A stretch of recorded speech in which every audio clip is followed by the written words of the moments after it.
आखिर क्यों जैगुआर और लैंड रोवर टाटा मोटर्स के गले की हड्डी बना हुआ है? क्या टाटा मोटर्स आने वाले सालों में इन कंपनीज को बेचने जा रहा है?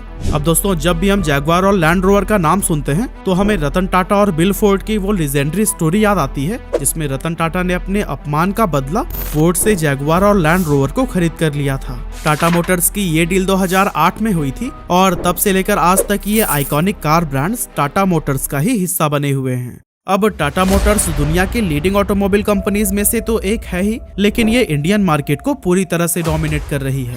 टाटा मोटर्स बेसिकली अलग अलग सेगमेंट्स में डिवाइडेड है, जैसे commercial vehicles, passenger vehicles, electric vehicles और JLR यानी कि जैगुआर एंड लैंड रोवर। अब बात करें कॉमर्शियल व्हीकल्स की, तो इंडियन मार्केट में टाटा मोटर्स का मार्केट शेयर है करीब 40%। वहीं पैसेंजर व्हीकल्स में टाटा मोटर्स करीब 14% का मार्केट शेयर रखता है और ये भारत के टॉप 3 कार ब्रांड्स में से एक है। इसके अलावा इलेक्ट्रिक व्हीकल्स के मार्केट पर तो टाटा मोटर्स का कंप्लीट डोमिनेंस है और यहाँ पर इनका मार्केट शेयर 85% से भी ज्यादा है। लेकिन दोस्तों, टाटा मोटर्स का luxury car brand Jaguar and land rover, जिसे कि JLR भी कहते हैं, उसकी हालत बेहद खराब है। फाइनेंशियल एक्सप्रेस की इस रिपोर्ट की माने तो साल 2022 में टाटा मोटर्स के ऊपर 48,000 करोड़ से भी ज्यादा का कर्जा था और इसका सबसे बड़ा रीजन था जैगुआर एंड लैंड रोवर, क्योंकि जहां टाटा मोटर्स अपने कॉमर्शियल, पैसेंजर और इलेक्ट्रिक व्हीकल्स के सेगमेंट में अच्छा खासा प्रॉफिट कमा रही है, वहीं सिर्फ जैगुआर एंड लैंड रोवर ही इसे हर साल 5,000 करोड़ रुपए का लॉस दे रहे हैं।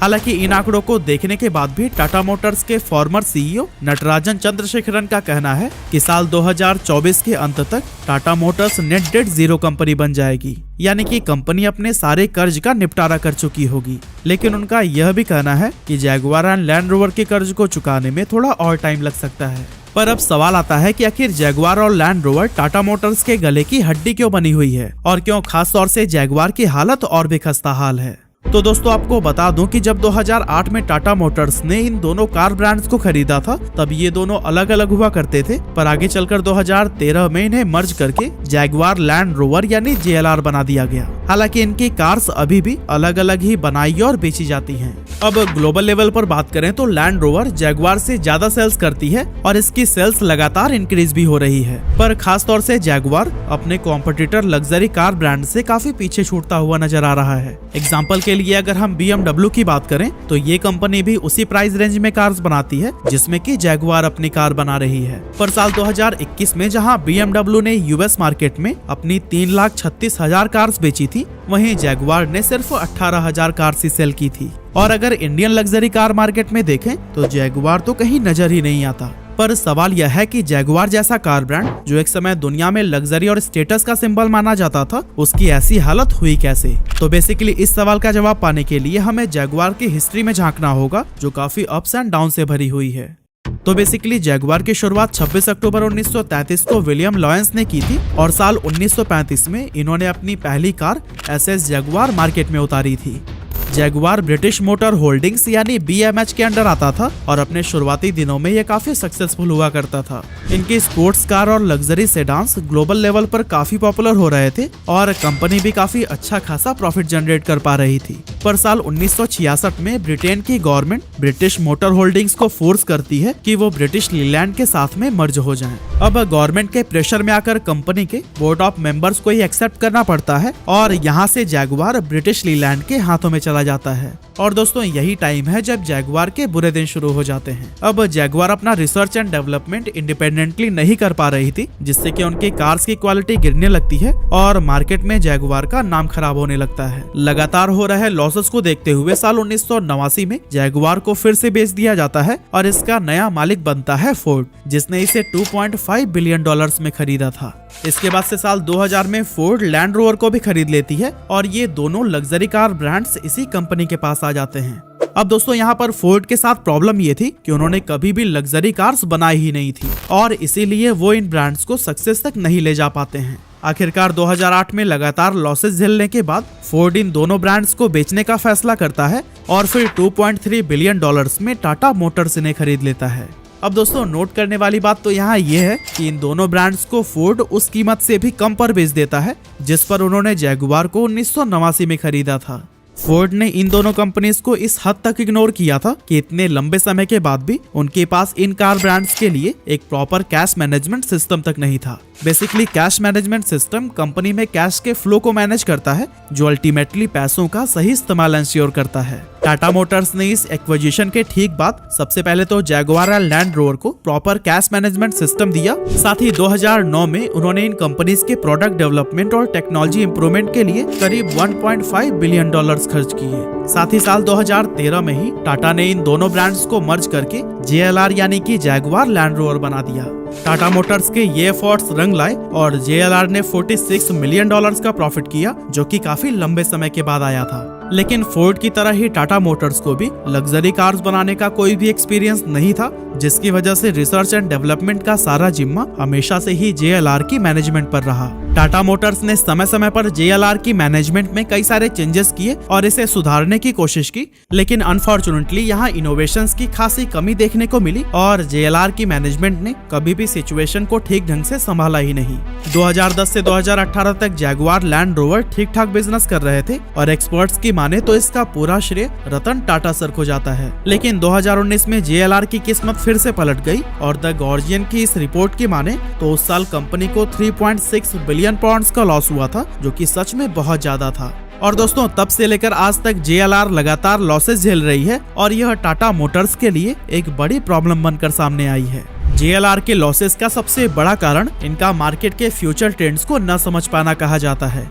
JLR के लिए सबसे बड़ा मार्केट US, यूरोप और चाइना रहा है, जहां SUVs की डिमांड लगातार बढ़ती जा रही है।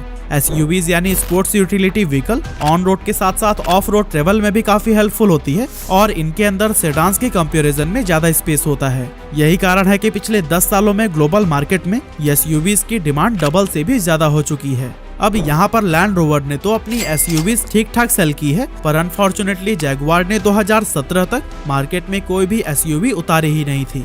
अब यहाँ इंटरेस्टिंग पॉइंट यह है कि लैंड रोवर एक समय BMW की ही कंपनी हुआ करती थी और BMW ने SUVs का डेवलपमेंट लैंड रोवर से ही सीखा था। लेकिन आज BMW SUV मार्केट पर राज कर रही है, वहीं JLR इस मार्केट में अभी भी अपनी पुख्ता जगह नहीं बना सकी है। हालांकि दोस्तों JLR के डिक्लाइन का पूरा ठिकरा इनके गलत फैसलों पर नहीं फोड़ा जा सकता, बल्कि कई एक्सटर्नल फैक्टर्स भी इसके लिए रिस्पॉन्सिबल हैं, जिन पर JLR का कोई कंट्रोल ही नहीं था। जैसे कि जैगुआर लैंड रोवर अपनी मैन्युफैक्चरिंग यूनाइटेड किंगडम में करती हैं, लेकिन रॉ मटेरियल्स के लिए ये यूरोप के दूसरे देशों पर काफी हद तक निर्भर हैं। अब 2020 में यूके यूरोपियन यूनियन से बाहर होने का फैसला करता है, जिसके साथ ही यूरोप के दूसरे देशों के साथ इनका फ्री ट्रेड एग्रीमेंट खत्म हो जाता है। अब इस एग्रीमेंट के खत्म हो जाने के बाद JLR की कार मैन्युफैक्चरिंग के लिए जो जरूरी रॉ मटेरियल्स होते हैं वो महंगे हो जाते हैं और उन्हें मजबूरन अपनी कार्स की प्राइस को भी इंक्रीज करना पड़ जाता है, जिससे कि उनकी सेल्स काफी गिर जाती है।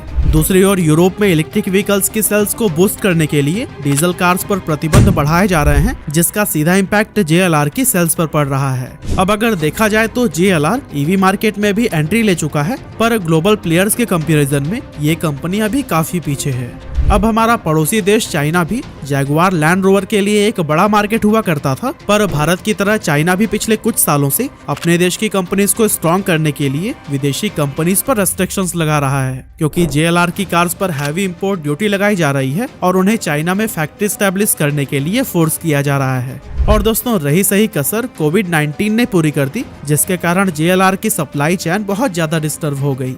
अब टाटा मोटर्स जैगुआर को 100% इलेक्ट्रिक कार ब्रांड बनाना चाहती है और इसके लिए उन्होंने 2025 की डेडलाइन भी रखी है। पर पिछले कुछ सालों से दुनिया में चल रही सेमीकंडक्टर चिप्स की शॉर्टेज ने ईवी इंडस्ट्री को बहुत नुकसान पहुंचाया है और सेमीकंडक्टर चिप्स के लिए भी JLR चाइना पर डिपेंडेंट है और चाइना अपनी कंपनीज को फायदा पहुंचाने के लिए दूसरी कंपनीज को काफी कम माल सप्लाई करता है और ये सभी रीजंस मिलकर JLR को टाटा मोटर्स के लिए घाटे का सौदा बना रहे हैं और इसका सोल्यूशन आने वाले समय में तो निकलता नहीं नजर आ रहा। तो दोस्तों अब सवाल उठता है कि क्या ब्रिटिश लीलैंड और फोर्ड की तरह टाटा मोटर्स भी इस कंपनी को बेच देगी। अब साल 2020 में ऐसी खबर आई थी कि ब्रिटिश गवर्नमेंट टाटा मोटर्स पर दबाव बना रही है कि वो JLR के कुछ स्टेक्स को बेच दे और लॉसेस को कम करे।